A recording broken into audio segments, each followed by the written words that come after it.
Okay, so hello and welcome to everybody.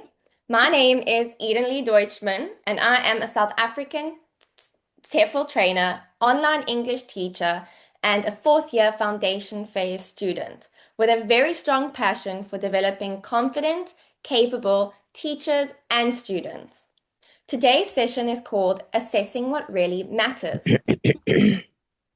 So the main themes of today are going to be, we're going to learn practical techniques for formative and summative assessment.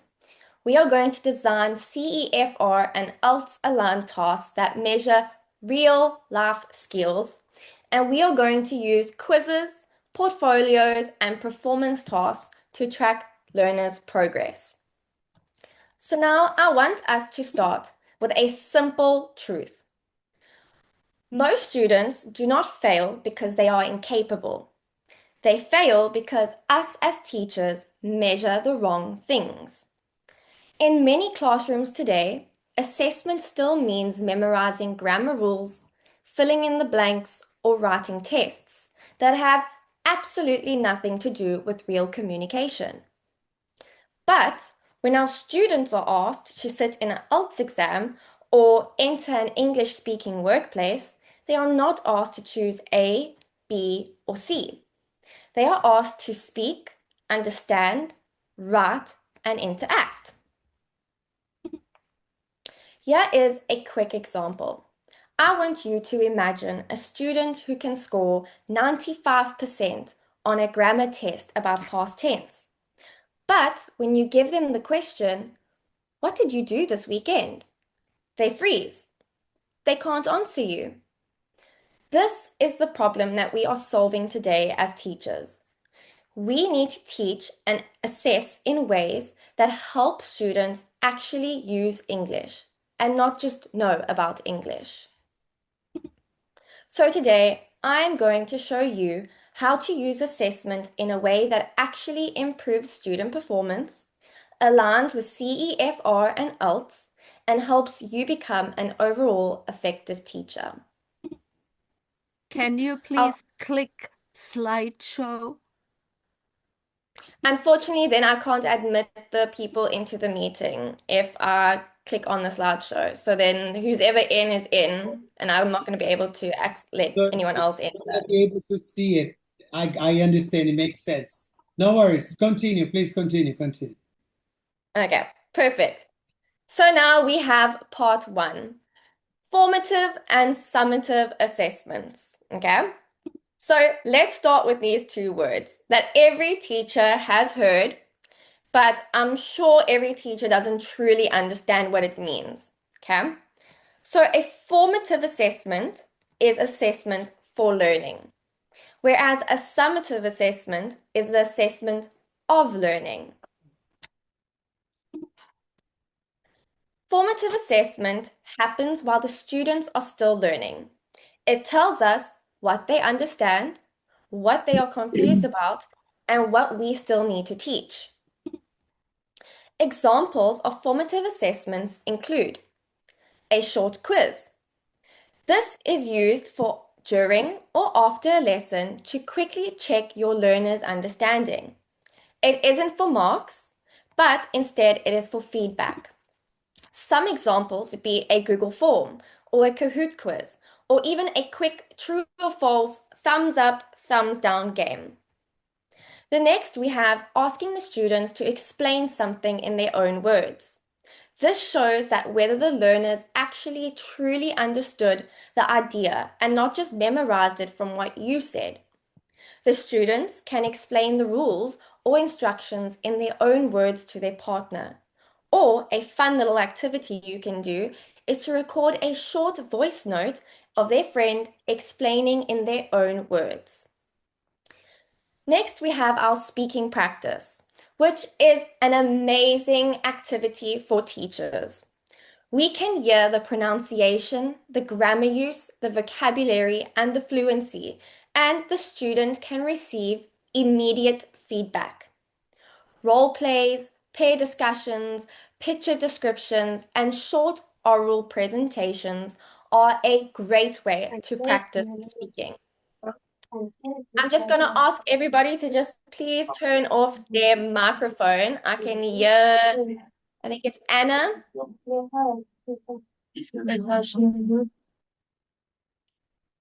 Okay, I think I've muted it there. Well, okay, there we have our writing drafts, okay, which are very, very early versions of tasks that they will do later on at the end of the term. But your writing task should not be graded. It is there to improve the learner's work through feedback. Another example of a formative assessment includes peer feedback. This encourages reflection, critical thinking, and learning from others. This can be whether you're reading a partner's work and then giving them suggestions. The last formative assessment example we have are exit tickets at the end of a lesson. This shows us as teachers what the learners understood and what still needs clarification. All of these are low pressure and they are ongoing. Their purpose is to not give the final grade, but instead to guide teaching through feedback. So we are not marking, we are not adding in for rubrics. Instead, we are rather just listening and we are giving feedback as a teacher. So let me show you what this would look like in practice. Imagine you're a teacher and you're teaching describing people to your students. During the lesson, you ask students to describe their partner in pairs. You walk around and you listen. And you as the teacher hear one student say, "My partner has brown eyes and really long black hair." Good. You hear another student say, she is tall? That student is not quite there yet. This is formative assessment. You're not writing grades or marking. You are gathering information. Now that you know the second student needs more help, tomorrow you will reteach that specifically. That is formative assessment guiding your teaching. Next, we have our summative assessment. We use summative assessment at the end of a unit or the end of a course or a term. This is when we measure students what they can do now. Some examples include final tests, which are written at the end of the term or the course, and it covers all or most of the work that has been taught. It measures how much learners have actually learned after the instruction is complete. Then we have our IELTS-style speaking tasks, which is a structured speaking assessment that usually involves prepared and spontaneous speaking.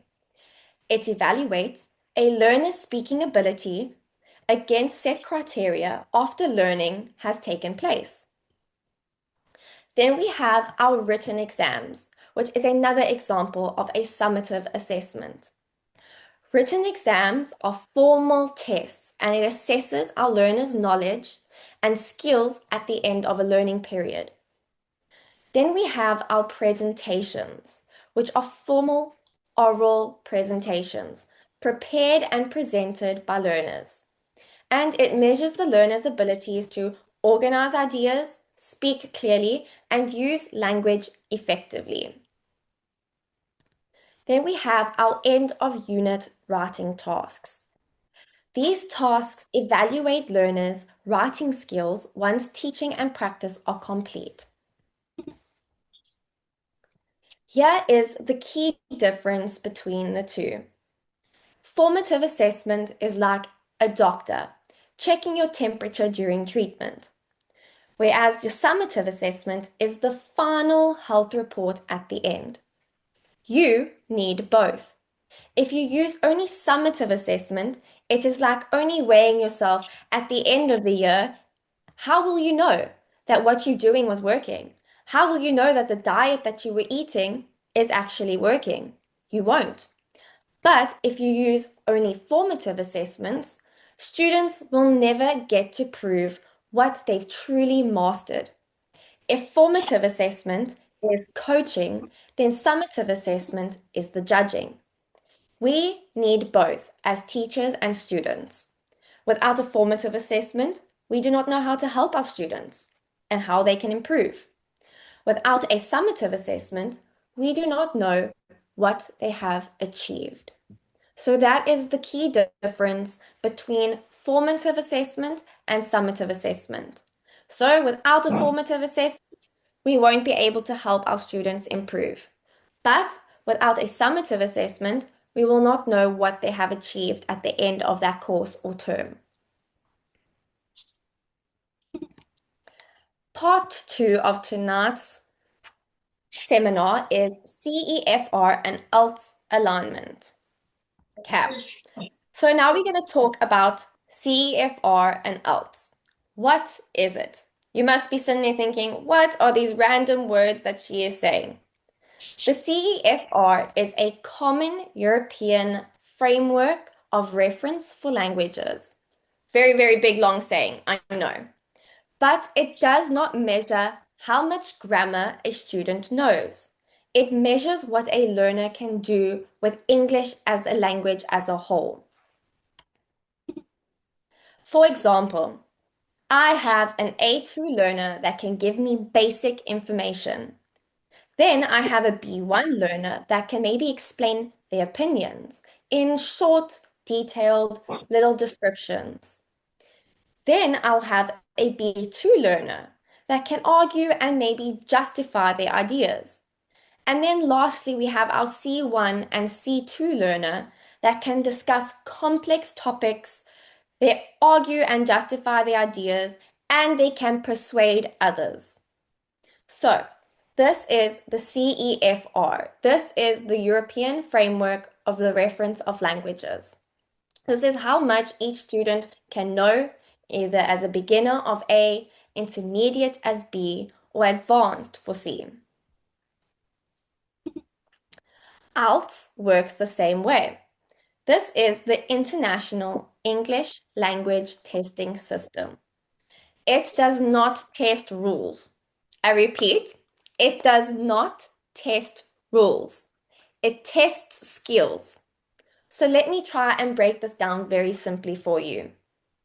Traditional tests often ask, which is correct?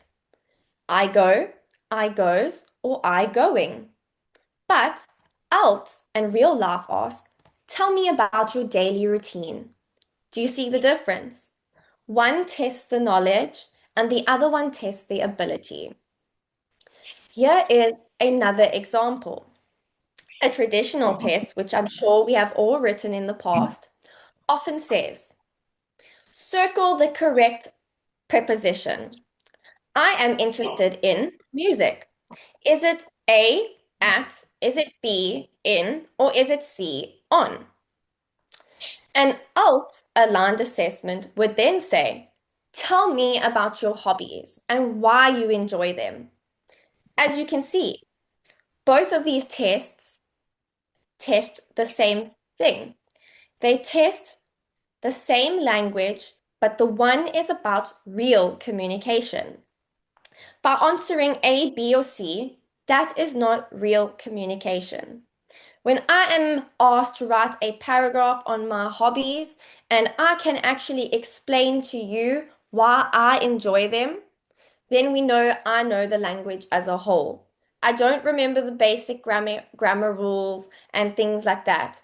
I am here for the same language, but the one is testing ability. So, when assessing IELTS writing tasks, the examiners focus on 4 main areas. The first, their ideas refer to how well a learner develops and supports their ideas.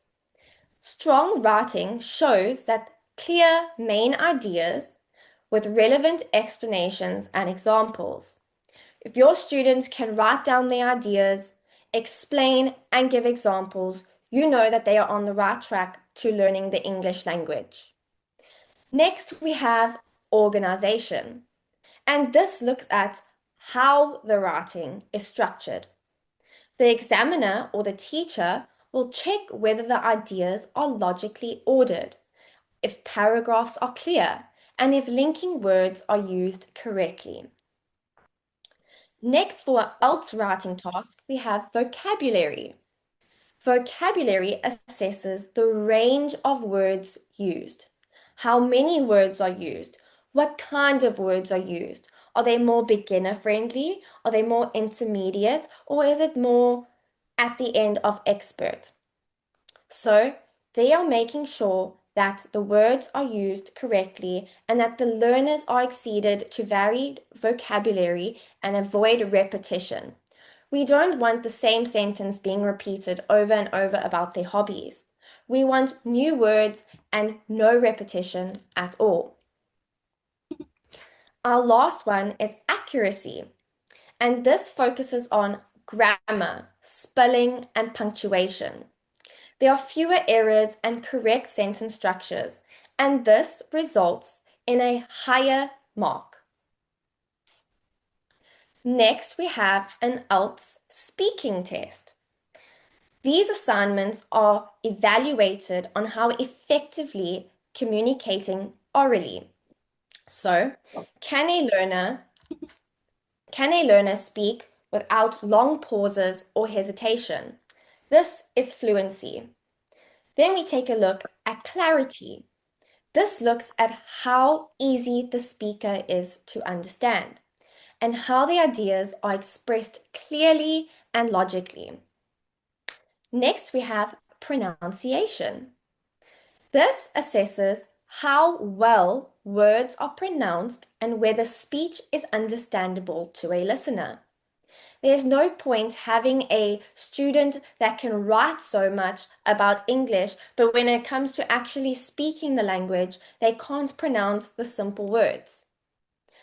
Then we have interaction, where this focuses on how well the learner responds to a question or maintains a conversation and engages with the examiner or the teacher. If you are asking your student to do an oral presentation to you and they just cannot, for the life of them, carry on with the conversation, then we know interaction is focusing on the wrong things. So if our assessments only test grammar, then we are not preparing our students for CEFR or IELTS. We need to assess real communication. This means that our assessments task should look like real life. What does that mean? How can you make a task look real life? Well, this means that you get your students involved in conversations. Ask them to have a peer discussion with either a group or you or a peer sitting next to them. You can make it look real life by asking them to maybe write an email. They can also discuss their opinions against what they think is right and what they think is wrong. You can ask your students to describe and use descriptions, whether you put a picture up on the board for them and you tell them to describe this picture. Use as much vocabulary as you want. That is helping them look at real life. Then we have problem solving and explanations. Our assessments need to have problem solving because what are our learners doing if they can't solve their problems? Then we have explanations. So, as teachers, how do we make the shift? Well, it is actually very simple. For every assessment task that you as a teacher create, you need to ask myself, could my student do this in real life? If your answer is no, take a guess as to what you must do. Yep, you must redesign it. So, instead of fill in the blanks with the correct form of verb or write these 3 sentences about what you did yesterday, that would be your better form of choice. Instead of match the columns to the words in the definitions, try rather describe your home to a new friend. This is the same language, but it is now real. When we do this, our students become more confident communicators and not just test takers. Part 3 is assessment tools. I'm sure that everybody has heard of many different assessment tools, and I'm sure many teachers sit there and wonder, there's so many assessment tools and I just don't know which one to use. Well, I am going to show you the 3 powerful tools that you as a teacher should be using. The first one is quizzes. Our second one is portfolios, and our last one is performance tasks. So let's dive into these 3 different assessment tools. Okay, quizzes. These are excellent for checking vocabulary, grammar, reading, and listening. Quizzes should be short, they should be frequent, and they should be low stress. You as a teacher should be doing quizzes at least after almost every lesson. Whether, like I said, it's a quick Kahoot or a 5-question Google form or a thumbs up, thumbs down quiz. That is the job, is to not scare the students. A quiz's job is to give feedback to the student. So here's how you do this well. You need to keep your quizzes 5 to 10 minutes maximum. You need to use them either at the start of a class to check yesterday's lesson or at the end to check today's lesson. So, for example, after teaching weather vocabulary, give a quick 5-question quiz. What is the weather like today? Describe your favorite weather. Describe your favorite season and what the weather is in that season. 3 correct? Well done. Good. You can move on. If your student only gets 1 correct, then it's time for you to reteach this tomorrow. Quizzes are not about catching students out. They are about catching problems early. So I'm going to repeat that for you. They are not there to catch your students out. They are there to catch the problems early. Next, we have our performance tasks. So, what is a performance task? This is when students do something in English. For example, they book a hotel, they role play and job interview. The student stands up in the front of the classroom and gives a short speech to you or the class. You ask them to write an email. You ask them to describe a picture. Or you get 2 sides of the classroom and you ask the students to debate a topic. Here is why these work so well. When a student books a hotel in a role play, they must use greetings, questions, polite requests, dates, numbers, and clarification, all at once. That is real language use. You compare that to a worksheet where they just fill in, can I, a room, with the word book. Which one actually prepares them for real life?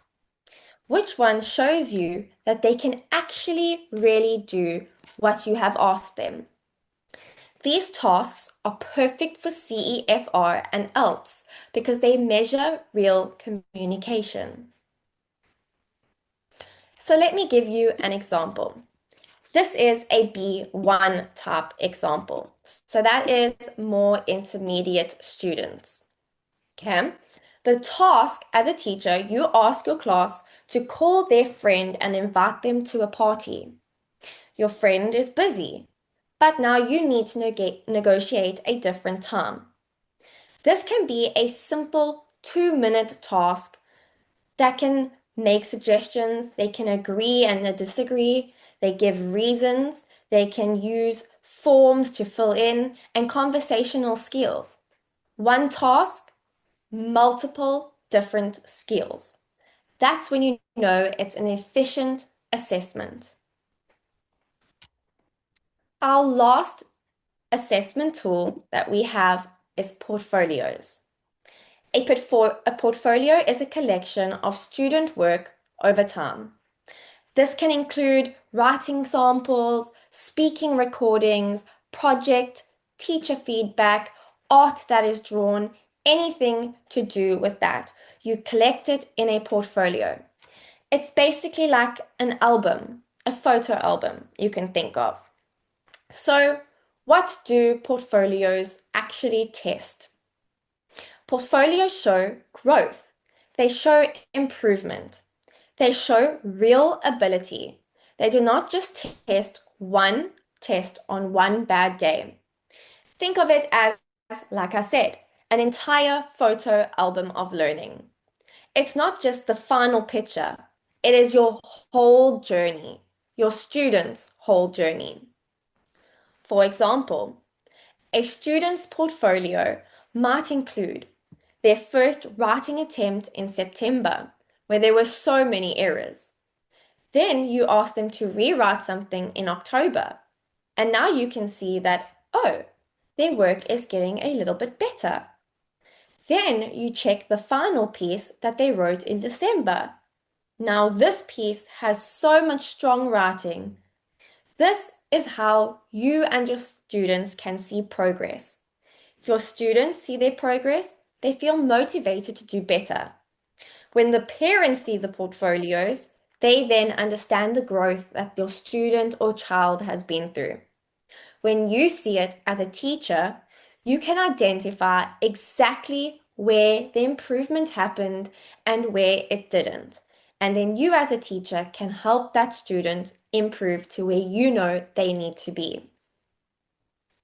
So here is a practical tip for you. Do not make your portfolio overcomplicated. Use a simple folder. It can either be physically or it can be digitally, putting it in a file. Collect one speaking recording per month, collect a writing sample per month, and maybe one project. That is enough to show you the growth without drowning in paperwork. Of course, we don't want these big, thick files that you're not going to go through every single piece of artwork or every single piece of writing task or speaking task or listening task.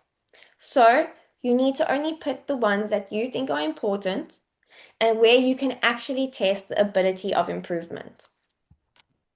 So, last but not least, we are on our final step, which is our interactive activity. So, I'm going to go through a step-by-step practice of how you are going to choose a realistic task for your students. I'm going to walk you through one and help you design one strong assessment task. Okay, so I want you to imagine that your student is B1 level. They are now preparing for their IELTS speaking test. You need to assess their ability to describe and explain things. So, step 1, what are we going to do? We are going to choose a realistic task. So, let's use the topic. Describe a place that you love and explain why it is special to you. Yeah, you will either write it up on the board or you as a teacher need to always do the task before your students actually do the task. You can't get to the classroom, give out a task, and you don't know what's going on in it. And then you realize, oh, there's mistakes, there's errors. You as a teacher need to go through the task and make sure it is realistic for you and your students. Step 2. You as a teacher need to decide what you are going to assess. For a B1 student, we want to see fluency. Can your student speak for 1 to 2 minutes without long pauses? Are your students sitting there going, the whole time? Or are they actually speaking continuously and without hesitation? Next, we have vocabulary. Does your students use very, very descriptive words? Are they using things like peaceful, crowded, scenic, beautiful? Or are they using just enough words to get a sentence out? That is what you need to test for vocabulary. Then we have our grammar. Do they use the past and present tenses correctly? You can't ask your student to explain a place that they have been to in the past, but they are explaining it to you in the present. If you have asked them to explain in the past tense, they need to know how and what to use.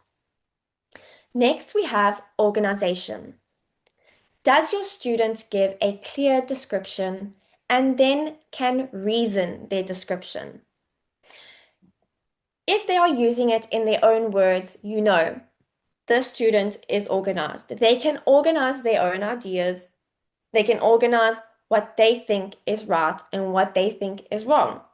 And they can actually motivate their description. That is when you know your English is doing well. Next, we are going to create a simple rubric. The main word in that sentence is simple. You do not need anything fancy. I have created a nice simple rubric for you over here. So you're going to try this. You put in your level, a description, and the points of how much it is out of. This little task is out of 6. So let's say they are at level 3. They are excellent. Your student can speak clearly for 2 minutes, uses varied vocabulary, and there are very few grammar errors. Already, you know what you are looking for. So if that's your student, you go and you circle and you know, okay, the student does not struggle in this section. You can add that simple rubric into a portfolio and you can see the track and you can track the progress of your student for the entire year. Then we have good, which is, let's say, 2 points. The student can speak for maybe 1 minute, maybe 2 minutes. They use some good vocabulary. There are some errors, but you can understand the errors. Then you give your student a 2. Now, let's say your student just did not understand and they just really, really couldn't speak for more than a minute. They used very, very basic vocabulary. They didn't try and use very descriptive words. Then you know, okay, there are many errors in this. We are going to develop this and fix it. Therefore, it is developing. It is very important to know that on a rubric, we don't want to use things like not good or bad or words like that. We are trying to use very positive reinforcement. So that's where we get developing from. Okay. Step 4, we are going to give it to the student. So you are going to tell the student your task. You are going to give them 1 minute to think. And then you're going to listen to what your students have to say. And your homework is you need to take notes. So that is all of the steps that you need to do in order to create a realistic assessment for your students. I want you now to take 3 minutes and think to yourself a topic that your students are learning. You can create a speaking or a writing task, and you're going to decide what you'll assess. I don't want you to overcomplicate it. I want you to keep it simple and real. So, before we do that little activity at the end, we are going to go to our conclusion. To end this, I want you to remember, a good teacher does not just teach. They actually measure growth. We have the formative and summative assessments. Like I said, it's 2 words that every teacher has heard, but not every teacher fully understands. A formative assessment helps guide learning. A summative assessment shows the achievement that those students have achieved. A CEFR describes ability, and the IELTS exams prove that ability. So when we as teachers assess correctly, our students improve faster, they feel more confident, and they achieve better results. And that makes us very strong teachers. This week, I want you guys to do a little bit of homework. I want you to try and choose one formative assessment. It can be as simple as asking 3 students to explain today's lesson in their own words at the end of class, or getting a student to speak about their break time. Anything that helps you have one practical challenge in developing a formative assessment. I want you to see how it helps you understand what is working in your classroom and what is not working in your classroom. Thank you so much. Are there any questions?